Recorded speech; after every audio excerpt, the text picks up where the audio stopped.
Hi, hello மக்களே எல்லாம் எப்படி இருக்கீங்க? நல்லா இருக்கீங்களா? இது உங்கள் குடியாத்தம் தங்கச்சிக்கன் சேனல். இன்னைக்கு நம்ம எங்க வந்திருக்கோம் அப்படின்னு பார்த்தீங்கன்னா, மகா சிவராத்திரிக்கு ஆந்திர பிரதேஷ்ல இருக்கக்கூடிய சித்தூர் மாவட்டத்தில மொகலின்ற ஒரு ஊருக்கு தாங்க வந்திருக்கோம். இங்க இருக்கக்கூடிய சிவபெருமானுக்கு மொகலீஸ்வரர் என்று பெயர் இருக்குங்க. இந்த சிவபெருமான் ஒரு சுயம்பாக வந்த சிவபெருமான். இங்க வந்து பார்த்தீங்கன்னா, இந்த நாட்கள்ல மகா சிவராத்திரி நாட்கள்ல ரொம்பவே வந்து விசேஷமா இருக்கும். அதுவும் இல்லாம அமாவாசை அன்னைகளையும் வந்து ரொம்ப விசேஷமா இருக்கும். எப்பவுமே வருஷம் வருஷம் நாங்க மகா சிவராத்திரிக்கு இந்த கோவிலுக்கு தான் வருவோம்.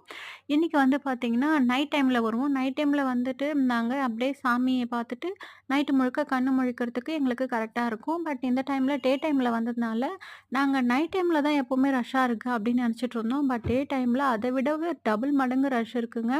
ரொம்பவே கோயில் ஃபுல்லா ரஷ்ஷா இருந்தது.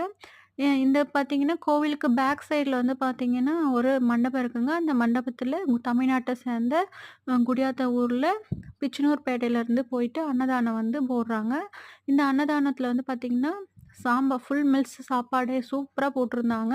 அது மட்டும் இல்லாம 7,000 பேருக்கு வந்து சாப்பாடு வந்து செஞ்சு போடுறாங்க. எப்படி பார்த்தீங்கன்னா, காலையில, மதியம், நைட்டு